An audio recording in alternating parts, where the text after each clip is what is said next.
Hello and welcome to Sunday's edition of News Tonight with me, Aishwarya Kapoor. Now, Prime Minister Modi tore into Nitish Lalu combine at a rally in Gaya, referring to them as the creators of Jungle Raj in the state. That is our big focus. Also in international news, the 70th anniversary of the atomic bombing in Nagasaki. That is the big focus. But first up, the headlines. Prime Minister Narendra Modi tears into JDU-RJD ruling combine in Bihar, tells electors to vote for BJP and end Jungle Raj in the state. Monsoon session of Parliament enters fourth week tomorrow. Government asks opposition to end protests and support passing of key bills. Pakistan rejects India's protest, says it will not invite J&K Assembly Speaker to the Commonwealth Parliamentary Conference. Naga Chief Minister T.R. Zeliang backs Prime Minister on peace accord, clarifies that poor health of NSC and IM chairman prompted go-ahead for framework agreement. And Nagasaki observes the 70th anniversary of the nuclear attack on the city, cautions Japanese parliament on going ahead with new security laws that could trigger war.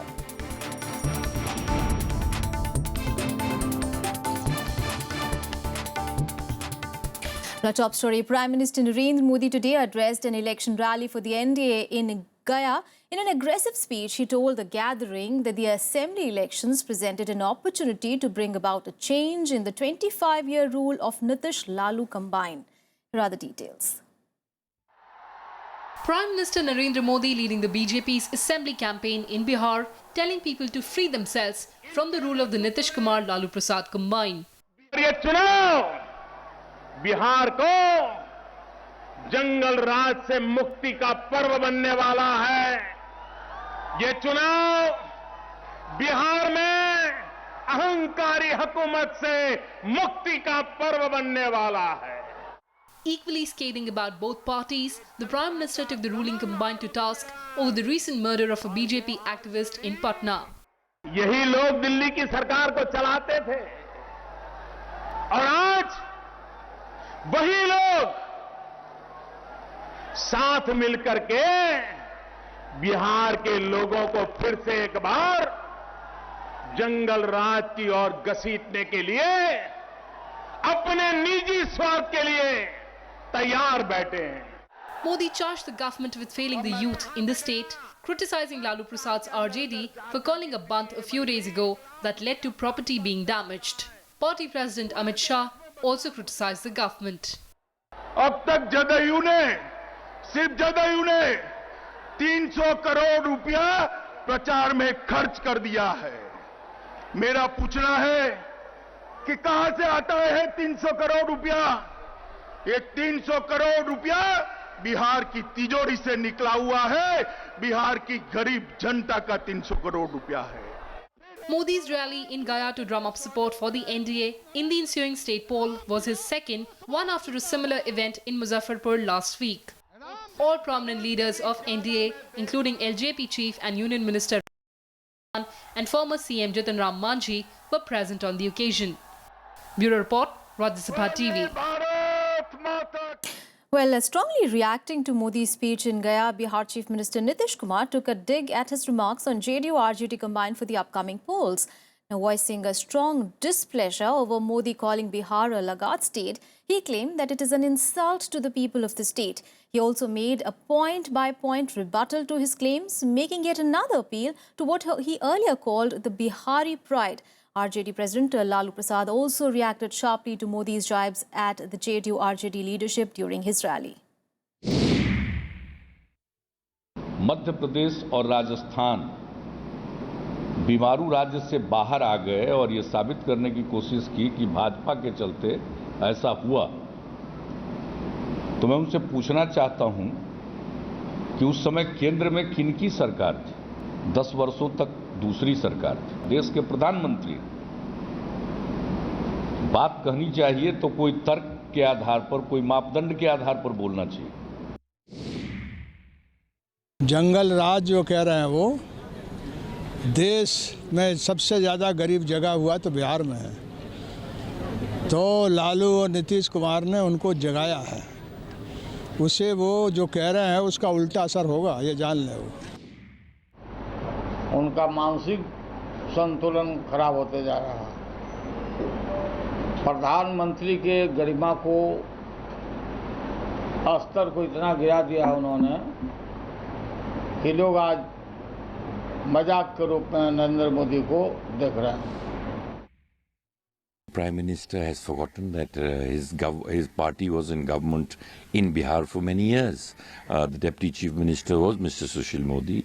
He should have talked about the achievements while his party was in government. What are the achievements they had?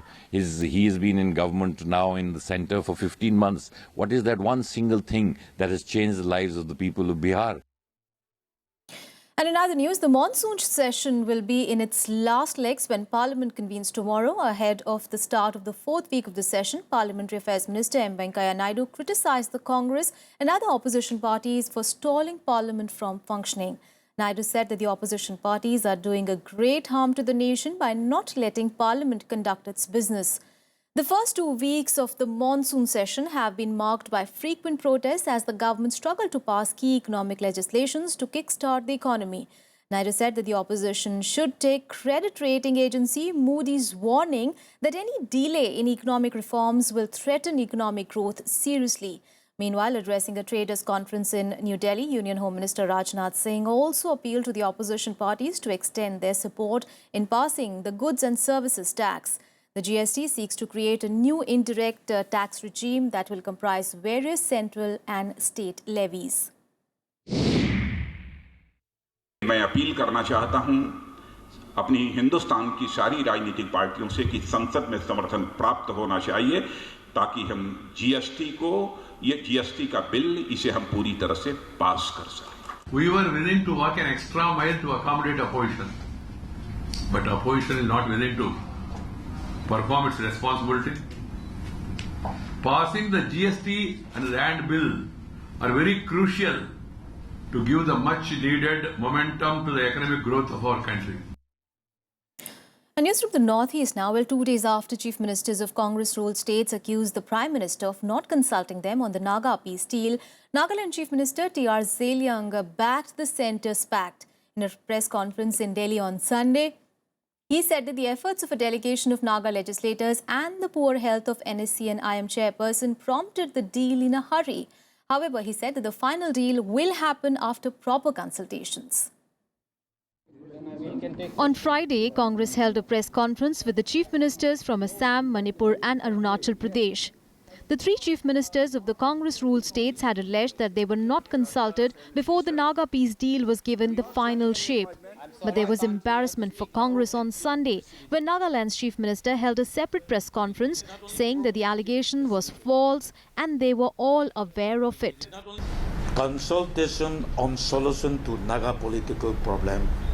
We have interacted and series of meeting has taken place.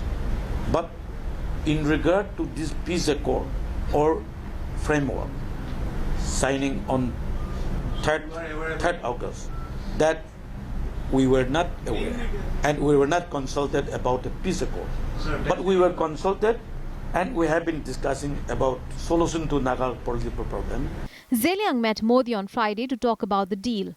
On Saturday, he met Home Minister Rajnath Singh, National Security Advisor Ajit Doval and Joint Intelligence Committee Chief R.N. Ravi, the interlocutor for the talks with the Nagas. He said that the health of NSC and IM chairman Isaac Chisi Swu was one of the reasons that prompted Modi to give the go-ahead for the linking of a framework agreement. This signing this peace accord was the right time. How? Because we want early solution. So when it is the first step forward, I think that is a good sign that we are nearing the solution. However, Congress continued to slam the Prime Minister for not consulting the states which have stakes in the peace accord with Naga outfits. It also accused the centre of spreading misinformation. Principles of federalism are involved. Our constitution requires mandatory centre and state agreement regarding redrawing of territorial boundaries. We are not told about the details. I think it is an absolute fraud on the nation if this kind of misinformation is spread. Zeleng said that the final results of the Naga Accord is expected by the end of this year. After 15th of August, Ravi will go to Nagaland and will have broader consultations with all stakeholders, including civil society, the state government and other insurgent factions. Bureau Report, Rajya Sabha TV. And Prime Minister Narendra Modi will undertake a two-day trip to the UAE from 16th of August, that is soon after the Parliament session ends next week. During his visit to Abu Dhabi and Dubai, he will meet the President and the Prime Minister of UAE. Now, cooperation in trade and security is likely to be on top of Modi's agenda during talks with the UAE leadership. He will also meet Indian expatriates who form around 30% of UAE's population.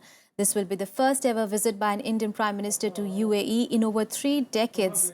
Indira Gandhi was the last Prime Minister to visit the country in 1981. Now, Pakistan has refused to invite J&K Assembly Speaker Kavindra Gupta in the upcoming Commonwealth Parliamentary Association Conference in Islamabad. Pak NSA Sartaj Aziz said that his country doesn't recognize the Assembly because it believes that Kashmir is a disputed territory. Now, India will boycott the summit in protest unless the venue is shifted out of Pakistan. However, the decision is unlikely to impact the NSA-level talks later this month. Pakistan has ruled out inviting J&K Assembly Speaker to the Commonwealth Parliamentary Conference despite India's protest. Pak NSA Sartaj Aziz said Pakistan's position on J&K will be compromised if the Speaker of Kashmir is invited to the conference. India has threatened to boycott the event if J&K Assembly Speaker Kavindra Gupta was not invited. The centre has requested the Commonwealth chairperson to shift the venue from Pakistan to ensure India's participation. But the chances of any change is remote. Coming ahead of the NSA talks later this month, India sees Pakistan's decision as provocative and intended to derail the proposed talks. Speaker of the J&K National Assembly is not invited. They would not participate in the conference. I think that's how it should be. I think it should go on because if we cancel the talks, we are then playing into their hands. This is what they want. They want to prevent the talks. So it is up to us to see that if you want them to succeed, then you will cancel the talks. However, the centre is still keen to go ahead with the NSA talks. On Saturday, Union Minister Nirmala Sitharaman clarified Pakistan's decision is unlikely to impact the talks that were agreed upon by Prime Minister Narendra Modi and his counterpart Nawaz Sharif in Ufa last month. I won't know what is running in the minds of the Pakistani establishment. But certainly, Government of India's position has been made very clear. The NSA-level talks would go on. While reports say that NSA talks will be held in the last week of August, there are no official dates announced for the meeting. There is no clarity either on what will be the agenda for the talks. Despite 2 major terror strikes in the past 2 weeks, Pakistan is unlikely to agree to raising terror-related issues in this meeting. With inputs from Akhilesh Suman, Bureau Report, Rajya Sabha TV. And in news tonight, we will take a very short break. Coming up ahead, Army foils yet another infiltration attempt by militants in Kupwara, killing at least 2 militants. We'll get you all the details on that. Also in news from the national capital, AAP legislator Alka Lamba attacked during an anti-drug drive in Delhi. Stay with us for that and much more.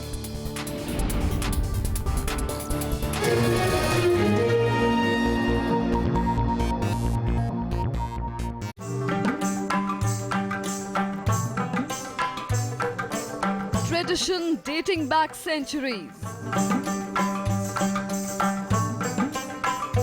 A cultural heritage that inspires and warms at once.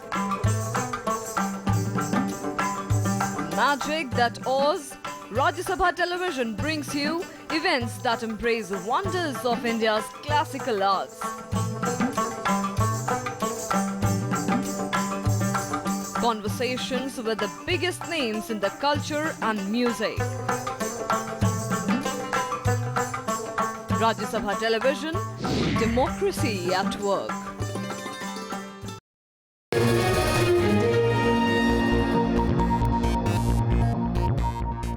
Welcome back. You're watching News Tonight.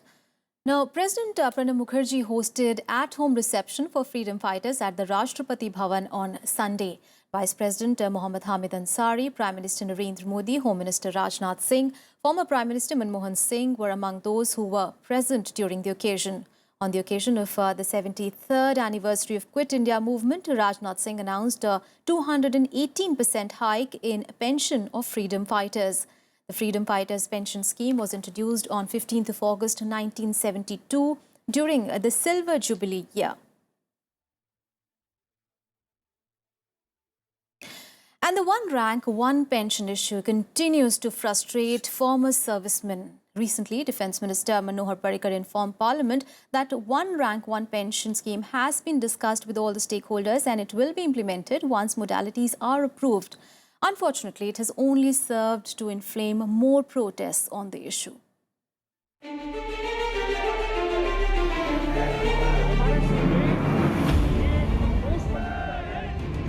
Protests over the vexed issue of the same pension for officers who retire on the same rank. The government has no answers. It may have expressed the intent, but is nowhere close to implementation. It's affecting the morale of the people adversely, as well as we never thought that we had to sit on the road, we had to come on the dharna. This is unimaginable. And to be very honest with you, we do not expect a thing from them now.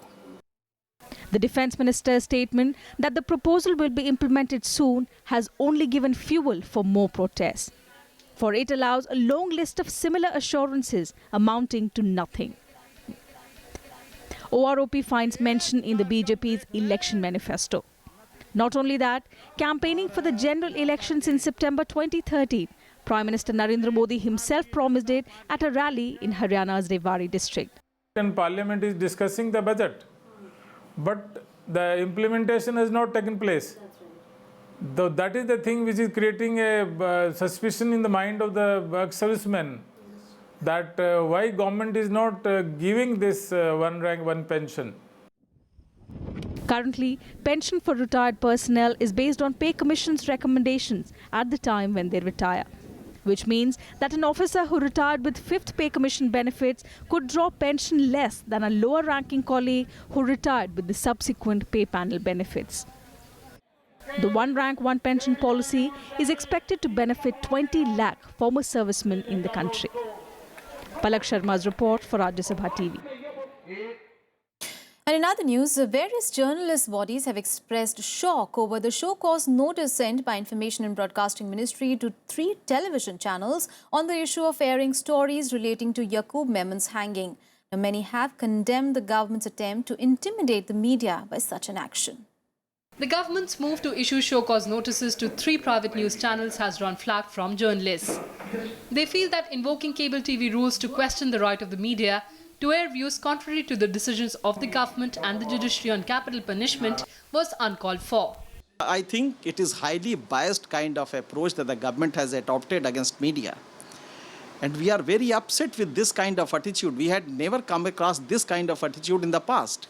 The Ministry of Information and Broadcasting had on Friday issued notices to ABP News, NDTV 24/7 and Aaj Tak, accusing them of violating broadcasting regulations. In the notices, the government claimed that the news channels disrespected the judiciary and the President of India by showing contempt that criticized the execution of Yaqub Memon. The move has also been criticized by Congress leader Manish Tiwari, who is also a former INB minister. बहुत ही दुर्भाग्यपूर्ण और अनुचित कार्रवाई है। माननीय राष्ट्रपति जी कोई पवित्र गाय नहीं है कि अगर सार्वजनिक तरीके से वो कोई काम करते हैं तो उसकी समीक्षा ना हो। और जहां तक अदालतों का सवाल है, अगर अदालतों को लगता है कि किसी चलचित्र पर कुछ चलने से उनकी अवमानना हुई है, तो उनके पास अवमानना का कानून मौजूद है। The ministry has given 15 days to explain why the channels should not face action. Once the channels reply to the show cause notice, an inter-ministerial committee, which includes officials from both the Home and External Affairs and Defence Ministries, will review their response and decide on the next step. Kriti Mishra, Rajya Sabha TV. And for more news across the nation, let's take you nationwide. The army today foiled an infiltration bid along the line of control in Karen sector of North Kashmir's Kupwara district, killing 2 militants.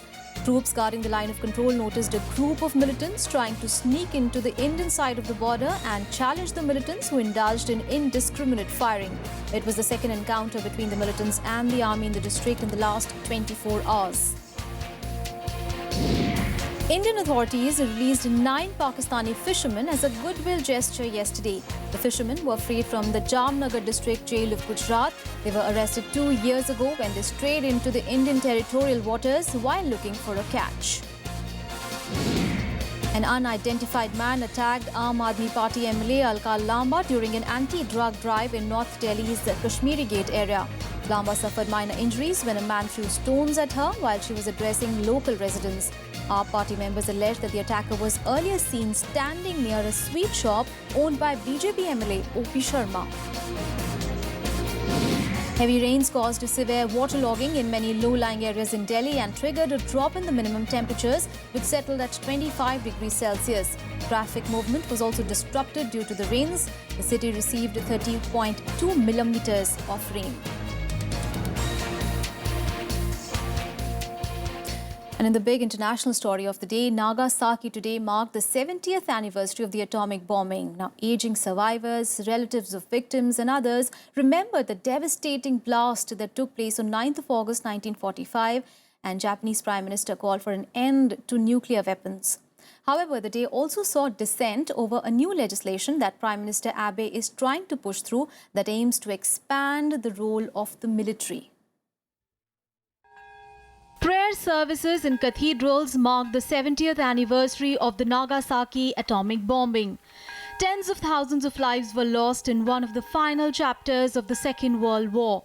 Prime Minister Shinzo Abe laid a floral wreath along with representatives from 75 countries at Nagasaki Peace Park. While Abe called for an end to nuclear weapons, his critics hit out at a new security legislation that they say will lead to war. 唯一の戦争被爆国として非核三原則を堅持しつつ核兵器のない世界の実現に向けて国際社会の核軍縮の取り組みを主導していく決意を新たに。国会では国の安全保障の在り方を決める法案の審議が行われています。70年前に心に刻んだ誓いが、日本国憲法の平和の理念が今揺らいでいるのではないかという不安と懸念が広がっています。Residents held a peace rally, saying the legislations which are being considered by Parliament will jeopardize the country's pacifist constitution. The legislation will ease constitutional limits that restrict the military to self-defense. Abe says they are needed to increase Japan's deterrence capabilities in the face of growing threats in the region. やりたい放題のことやられてしまうんじゃないかって、やっぱり今の状態だってすごい人が反対してるわけですよね。で、憲法学者の人だってこれは違憲だって言ってるわけ。その中で強硬にやってるっていうことはすごいやっぱそのことに対してやっぱすごい怒りもあるし不安もあるし。 The attack on Nagasaki came 3 days after American B-29 bomber dropped a bomb dubbed Little Boy on Hiroshima, the first atomic bombing in history. 3 days later, the US dropped a plutonium bomb dubbed Fat Man on Nagasaki. 74,000 people were killed directly or from after effects in the months and years after the bombing. The twin blast dealt the final blow to Imperial Japan that surrendered on 15th of August 1945, bringing an end to World War II. Bureau Report, Rajya Sabha TV. News from China now, where Typhoon Sudilor struck the southeastern region today. At least 12 people have died and hundreds have been injured in the disaster so far. The typhoon struck Fujian province of China late on Saturday night and sweeping across Taiwan. Heavy rains caused flooding in several regions and landslides as the storm left a trail of destructions. Thousands were evacuated and millions of homes were left without power. The typhoon has now been downgraded to a tropical storm. It is set to continue to weaken as it passes through China. And here are some more international news and updates in Global Buzz. 4 people have been charged with the brutal killing of a Bangladeshi blogger who was hacked to death on Friday. The attackers assaulted Niloy Chakrabarti Neel, an online critic of religious extremism, at his house in Dhaka. He was the fourth blogger victim this year. A suicide blast killed 29 people and injured 19 others in the Afghanistan's Kunduz province on Sunday. The attack was carried out by suspected Taliban militants. The attack comes after a barrage of bombings in Kabul killed at least 51 people on Friday, the deadliest in the capital in years. 12 people were killed when soldiers exchanged fire with attackers in a hotel at Mali. The suspected Islamist gunman took hostages in a hotel after attacking a nearby army base. 3 gunmen were killed and 7 were arrested. No group has claimed responsibility for the attack so far. The Italian rescued 233 migrants from 2 rubber boats in the Mediterranean today. Around 116 migrants were rescued in the first operation, while another 117 migrants were saved from a rubber boat later. More than 2,000 migrants and refugees have died so far this year trying to reach Europe by boat. And some sports news now. Well, United States swimmer Katie Ledecky broke her own world record by 3.261 seconds in the 800 meters freestyle at the World Swimming Championships on Saturday.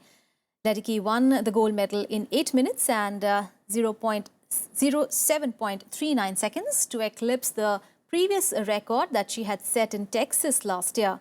It was Ledecky's 5th gold medal at the championships in Kazan, Russia, after she also won the 200 meters, 400 meters and 1500 meters individual titles, and also the 4x200 meter relay. US also set a world record in the final of the mixed 4x100 meters freestyle at the World Swimming Championships. The American team of Ryan Lochte, Nathan Adrian, Simon Manuel and Missy Franklin set a combined time of 3 minutes 23.05 seconds to win the gold medal. And some more sporting action in Sports Beat. British newspaper The Sunday Times has reported that 7 London Marathon winners in the space of 12 years had abnormal blood test results. Raising suspicion of doping, the newspaper published a scientific analysis of hundreds of samples. Earlier this week, the IIAF rejected the allegations as sensationalist and confusing. West Ham stunned Arsenal 2-0 in their opening match of the Premier League today. Kouyate's goal in the 43rd minute of the game gave Hammers the early lead, followed by Zarate's snapshot that got Czech flat-footed help West Ham overcome Arsenal in a stunning match. Jose Mourinho signed a new 4-year contract with Chelsea. The Blues announced the deal on the eve of the Premier League season opener. The Portuguese, who is in his second spell at Stamford Bridge, won the Capital One Cup and also the Premier League title last year for the Blues. The new deal ties him to Chelsea until June 2019. Japan's Kei Nishikori exacted a measure of revenge against Marin Cilic when the Japanese world number 5 overcame the Croatian in the semi-finals of the City Open. Cilic beat Nishikori in the US Open final last year, but after a dismal start, the Japanese prevailed 3-6, 6-1, 6-4. Nishikori will meet American John Isner in the final now, who survived a tough challenge from compatriot Steve Johnson in the second semi-final.